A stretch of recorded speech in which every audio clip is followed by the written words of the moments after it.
Thanks. Well, I'll sit down after all of this, does it? Well, I like the informal discussion type of approach. It seems to me that on occasion like this, questions are something of infinitely more value than a lecture or a story. But Rip suggested that I make some remarks here tonight, and I'm only too glad to do that. And coming down on the plane, I got speculating with myself about the early days of the AA and about the meaning of them in terms of the grace of God. I've read somewhere that if a grain of wheat, which has been stored for centuries in a dry place, is exposed to the right soil and the right climate and to enough light from above, it will manifest life and it will unfold and it will grow. But this presupposes the right soil, the right climate, and above all, enough light. Well, I think it's that way with AA. I remember years back when we first began to get publicity, and the first very large occasion was a preach piece done in the Saturday Evening Post, which all at once produced us about 6,000 members. This was in 41, and by then, a number of medics have become close friends, some of them psychiatrists. And these fellows allowed their names to be used, a rather audacious step in those days, I assure you. Their names were used in a Post article. I make this point because when later asked to testify on another occasion, they refused to do it. And these were the circumstances. The first gal that got sober in AA is one known to many of you as Marty. Still very much of a growing concern in the education field. Marty was a most difficult case. God knows we're all complex, but Marty was really a champ. And she had been under the care of a Dr. Foster Kennedy, a man of very wide repute in that time, worldwide renowned, a neurologist. And he watched Marty as she was planted in the new soil. He watched her receive this life. Well, he was tremendously impressed. He came to some meetings, and soon he said to me, Bill,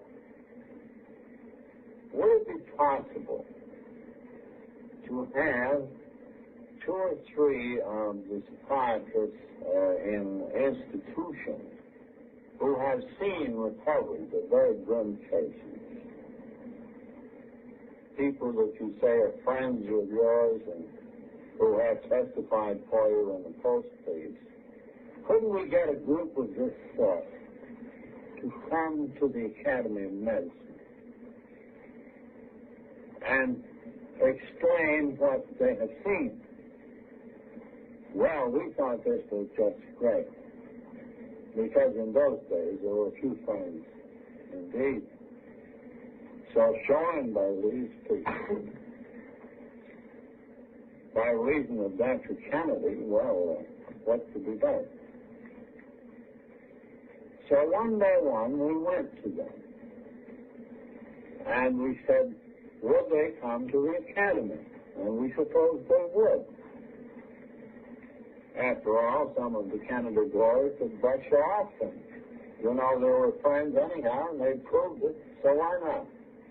And not a one would do it. And when pressed for their reasons for not doing it, each one of them separately said the same thing. In effect, each said, look, Bill, you folks have added up in one column more of the resources which have been separately applied to alcoholics than anyone else. For example, you have this kinship in suffering. You have possibilities of communication that others don't have. You have a crude form of self-examination or analysis and of catharsis. You have a great new outgoing interest. You reduce guilt by restitution. And you have this great compelling interest in helping others. And then there is a religious side. And then there is this factor of the hopelessness, so far as the resources of the individual are concerned, of this knowledge. Now, this is a formidable list of forces. But we still can't come to the academy.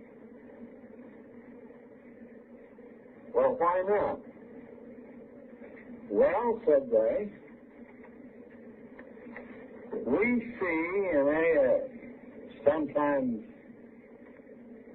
in weeks, in a few months,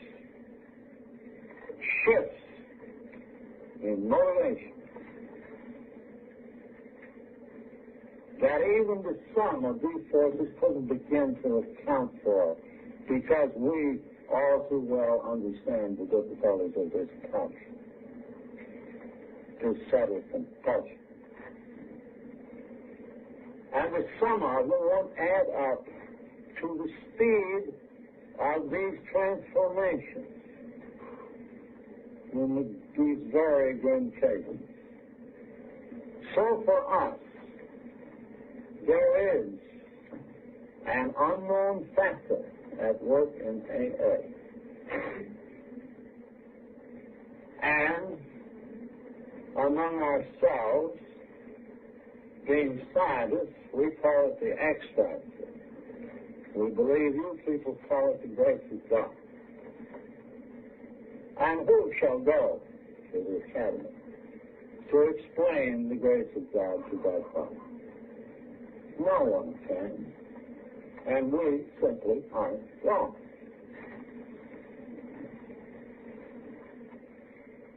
So, I think it is just as futile as ever for any of us to presume to explain this matter of grace around which our entire galaxy of principles and activities gathers and clusters. We can't do that, but we can examine this matter of the soul and this matter of fun and this matter of illumination, which for some reason or other we have made ourselves ready.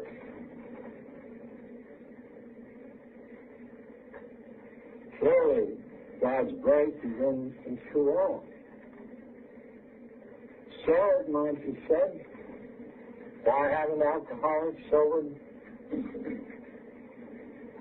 many times more often through grace than they have? It's available. Why hasn't religion been more successful, numerically at least? Why hasn't medicine been more successful?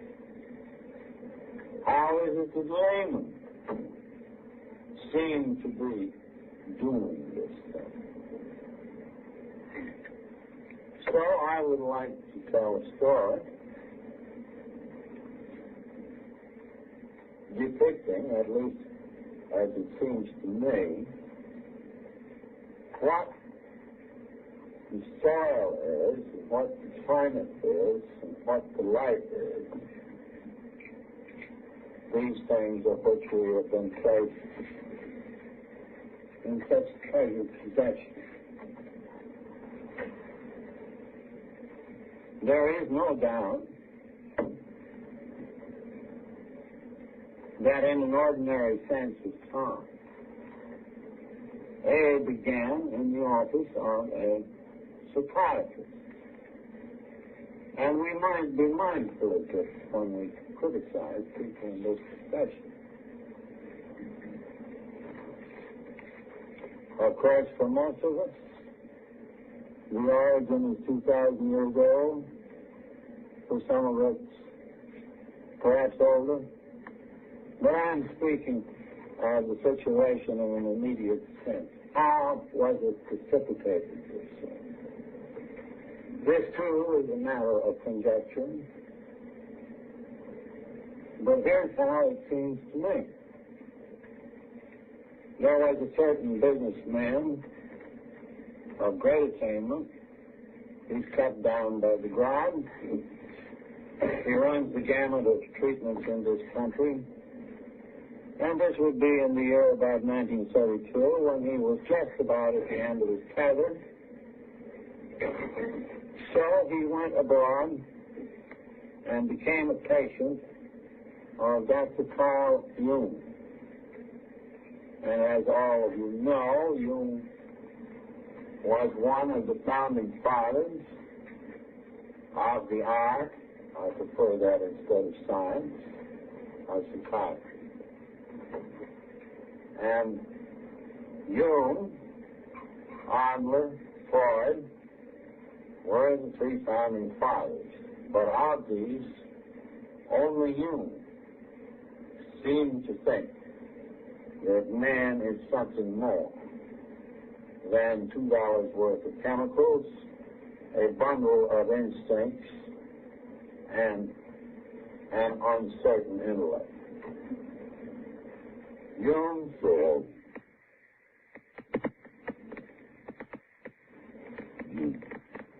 man has something beyond this. That man has soul. So, our traveler had found a truly great human being. Great indeed, as events fell out. He placed himself under that dear man's tutelage for a whole year, becoming more and more confident that the hidden springs of this baleful compulsion to drink were being understood and removed and cast away. He began to feel more free. There was no drinking while he was under treatment. At the end of the year, he left Carl Jung, and in 1 month he was tight. And the bender was terrific. So, in infinite despair, he came back to Carl Jung and said, "Is there anything now for me? You were my court of last resort."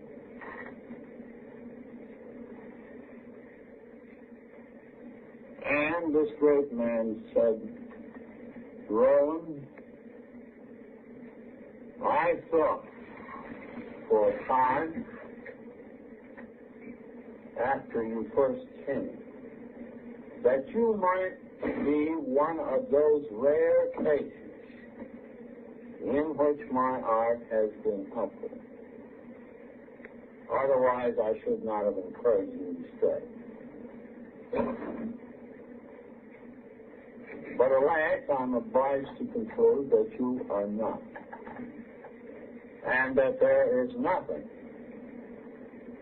that I have to offer you. My art has failed you.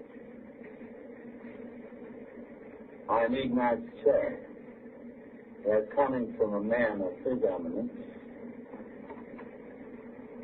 this was a statement of beautiful humility. And the whole destiny of AA, you and me, and all this, has since hung on that sentence.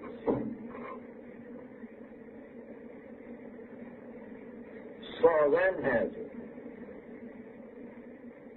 found that agony was added to despair. And he cried out, but is there nothing else? And this was the answer he got. Rowan, time out of mind, alcoholics have recovered here and there, now and then, through religious experiences, spiritual experiences, let us say, or very truly through conversion. A naughty word for us age, we don't use it for obvious reasons. But, said the doctrine, this benign lightning seldom strikes. And no one can say where or when it will, or for the resuscitation of food. So I simply would advise you to place yourself in a religious atmosphere, remembering the hopelessness of your doing anything about it on your own remaining resources alone, and cooperating with your associates and casting yourself upon whatever God there may be.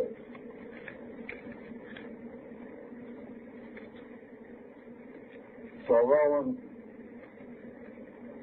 aligned himself with the Oxford groups of that time, a rather evangelical movement, rather aggressive, very easy it is to criticize. It was non-denominational, however, and it used simple common denominators of religion, simple moral principles. It called upon its members to admit that they could not solve the life problem on their own. It called upon them for self-examination. It called upon them for restitution. It called upon them for a kind of giving in the Franciscan manner, the kind of giving that demands no return in money, power, prestige, and the like. The losing of oneself in the lives of others. Such was the nature of the crowd with which he became associated. Unaccountably to him,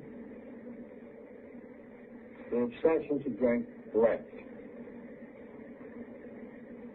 And for some years, he had no more trouble. At the time in the groups, there were a few alcoholics sober.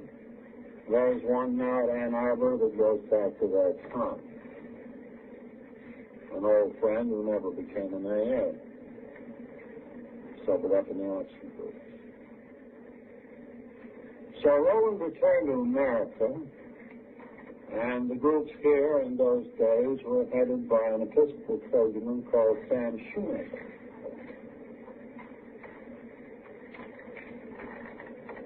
And in his congregation and among the groups were 2 or 3 other alcoholics that for the nonce were staying gone. And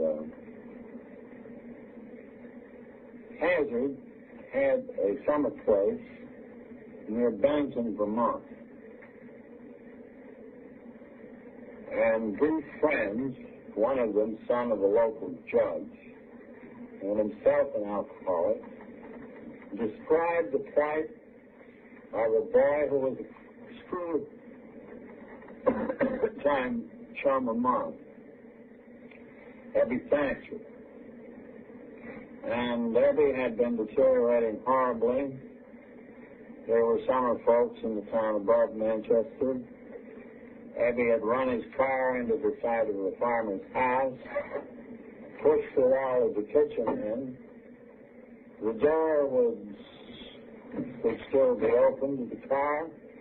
Ebby stuck his head out, and to the poor woman cowering in the corner who hadn't been hit, he said, "Hey, what about a cup of coffee?" Well, the town fathers had had it. They were going to commit Ebby for alcoholic insanity. So the judge's son and Hazard picked up the man who was to become my sponsor. Meanwhile, I had gone the route with which you're all familiar. I had sobered up the summer before, scared to death by the verdict of my doctor, Dr. Silkwood, the one we have since named the little doctor who loved drunks, and he must have them because in his lifetime he dealt with some 40,000 of them, as a hack doctor in a drying out place.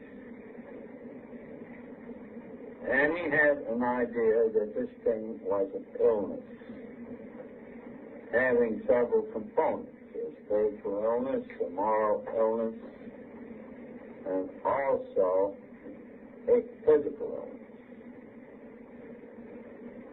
And perhaps oversimplifying, he was apt to describe an alcoholic as a person condemned by a compulsion to drink against his own interests, to drink in spite of his perfect willingness to stop,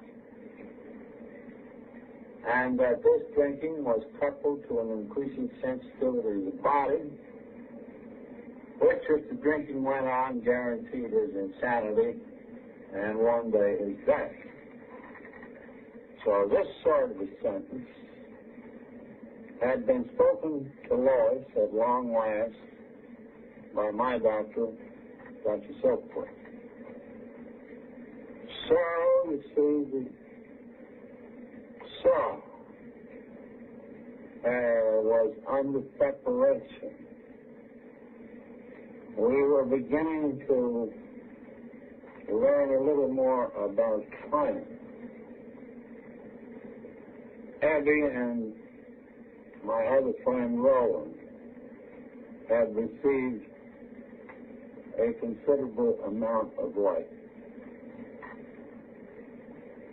Well, I got drunk in about 2 months, even in spite of his sentence that I would have to be locked up or go nuts, maybe within a year.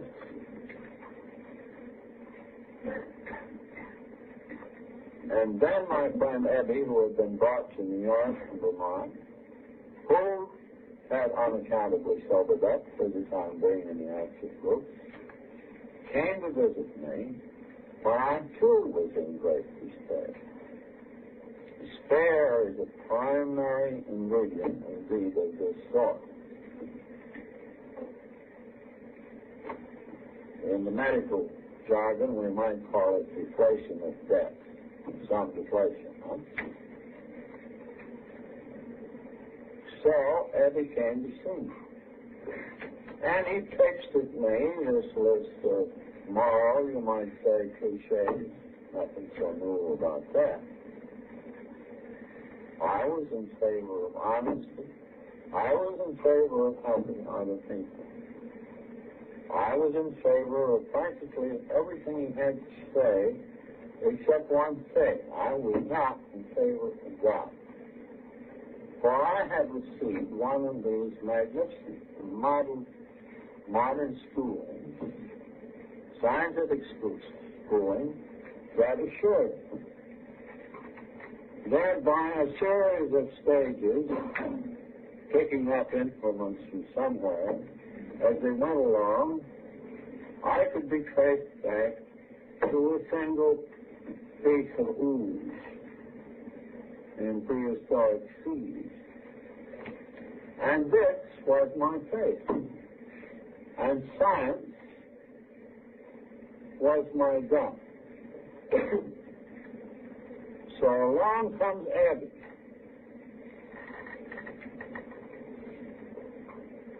And along comes you, for whom I had respect. And here was my doctrine. Science can't do it. Medicine can't do it. Psychology can't do it. Religion, sometimes. That was the story. But how could I find religion? So I felt trapped. In other words, I was gripped in the trap which we every day construct for the drunk who approaches us, saying, well, I think the group life must be great, helping other people on for it, but I couldn't get the spiritual angle as I got. Now, as you know, this gentleman is the newcomer, like me, is being caught in this trap. When you and I talk to another alcoholic, and we identify ourselves as having been denizens of this strange world, and having emerged, and we describe this malady in the terms of our God science, and that God pronounces the sense of hopelessness on us, the sentence. We are deflated at death. And then we learn that now we have accepted our personal hopelessness. There still isn't any hope because we cannot go to the God business. And this was the awful dilemma into which I was cast by my friend Eddie, bringing on the one side all of this bad news, but on the other side, the spectacle of his own release. And that was the word he used. He didn't say he was on the waterway. The obsession had just left him. As soon as he became willing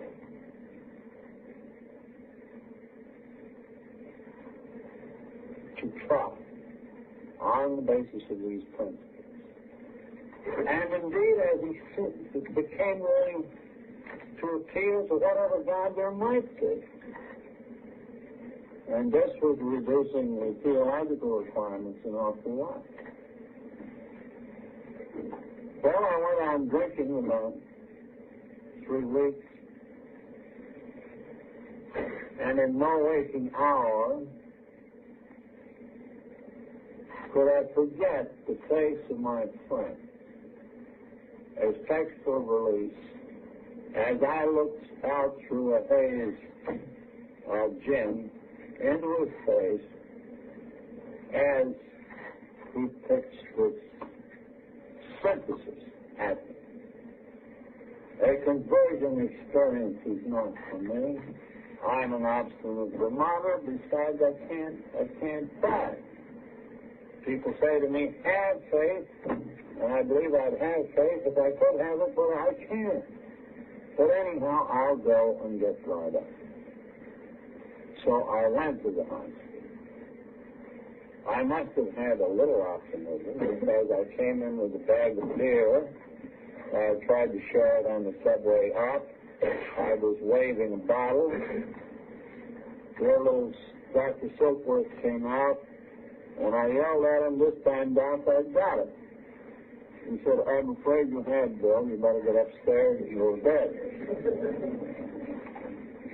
And he looked very sad. For he loved me. So I went upstairs and went to bed. I was there well ahead of the DTs. So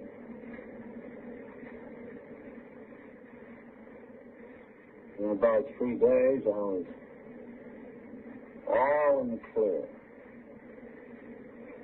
But the more sober I got, the more awful the despair, the depression.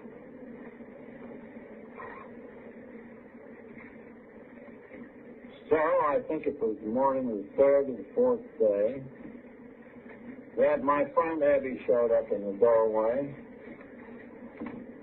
And my feeling was ambivalent at once. So I said, well, this is the time he's going to pour on the evangelism. And on the other hand, I was saying, well, he should be looking for a job. Why is he up here at 11 o'clock in the morning to see me?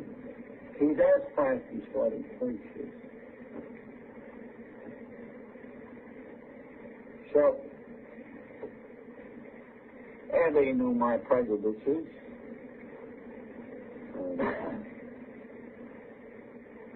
So he waited for me to ask him again for that neat little formula through which he had achieved release. And dutifully he went through it. You got honest with yourself, with another person, in confidence. You made restitution. You helped others. And you prayed to God as you understood it. I think you might have even used that phrase. And without much more ado, he was gone. No question. And again, I couldn't have touched the conscience. And again, the despair deepened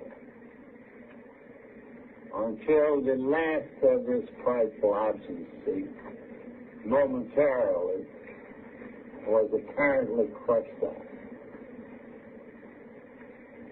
And then, like a child crying out in the dark, I said, if there is a Father, if there is a God, will he show himself?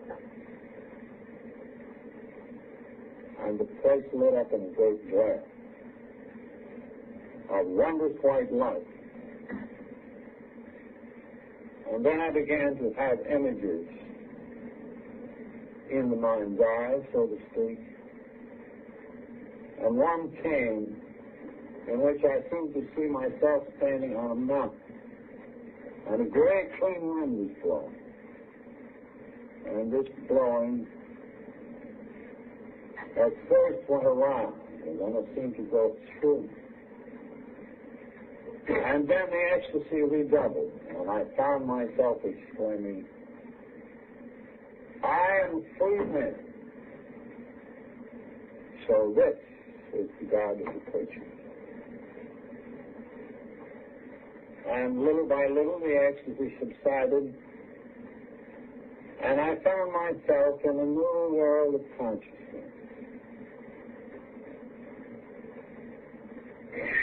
And one of the early reflections in this world of great peace which stole over me was that all is well with God.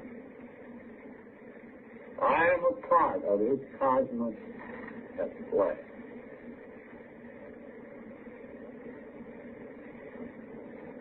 Even evil in his hands can be transmitted into good. So I I had been betrayed at death by a fellow sufferer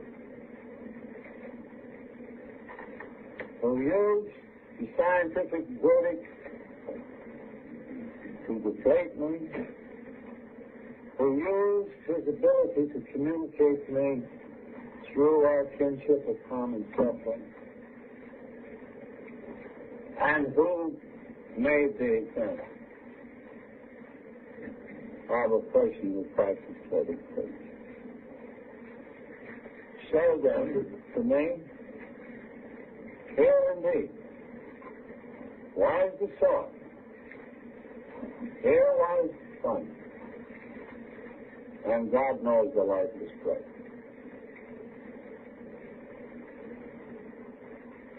Now, I venture this assertion with confidence of AA as a spiritual awakening or experience of exactly this stuff. Certainly it is not for me to differ with theologians, but let me say I could first say that there is no essential difference between what happened to me and what happens to each sound AA, excepting the time element. Going back to those psychiatrists who said we can't understand this tremendous shift in motivation despite all your resources. Well, in my case, the shift, but the fruits have been the same. And one of the most terrible compulsions and obsessions known has been expelled from us almost wholesale through this happy synthesis of medicine, religion, and our own experience in suffering, in recovery, and sharing the grace of this one with the next. So far, there's my speech.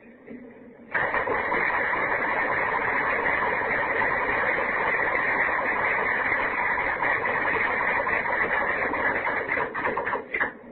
know there'll be some questions, Bill. So if you have any final issues, I got the chance. Well, is that right relative in the sense of elimination? Must be. Not every one of us has gone through the experience of ecstasy or a light shining or okay, maybe, this is a touchstone opinion, but here's how I look at it. You go to AA meeting, and somebody gets up, and this happens time after time, and he says, now, folks, I ain't got the spiritual angle yet. I'm making the grief my higher power. They're sober, and I wasn't. So I got a higher power, but I ain't got the spiritual angle the way you fellas did. And as for Bill's thing, well, he looks sane in other respects, but, now, this guy will get up there and tell a story of losing this compulsion. And of it's being cleared out of him, and it's being motivated in many other ways, just like those psychiatrists said, in a matter of months, or 6 months, or a year. Now, just take one of those fellows and try to imagine all of those shifts in motivation taking place within 6 months, or within 6 minutes instead of 6 months. I think, had this happened to that fellow, he too would have had ecstasy. So I think it's a time element. And I personally see no great advantage in these tremendous experiences, save in my case only one. It did give me an instant conviction of the presence of God, which has never left me from that moment, in spite of the worst I can do, and it's often been damn bad. And no matter what pressure. And I feel that that extra dividend may have made the difference whether I would have persisted with AA in the early years or not. Actually, it has some liabilities, and I've seen it in others who have had these experiences in AA, and there's quite a lot. And this is a tendency, and I think you feel give us some excuse for it, too, beginning to think that because we have these tremendous illuminations, that we are something special.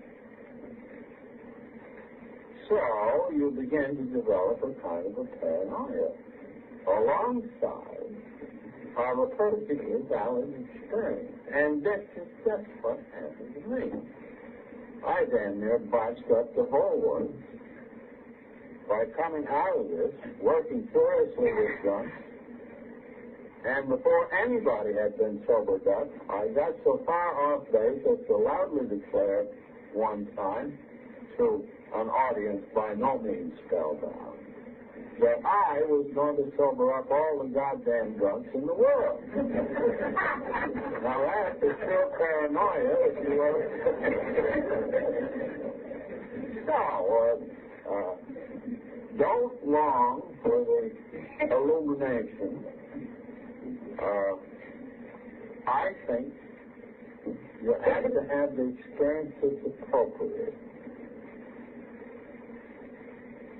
Well, I'm not longing for it. Well, some people do, you know. Oh, my God, if I could only have one like girl. Now, actually, this may be said very sincerely because this may be a guy slipping around. But he may be slipping around on account of the fact that he's a little stiffy and needs some of them vitamin B3, so now we're put on Hawkins.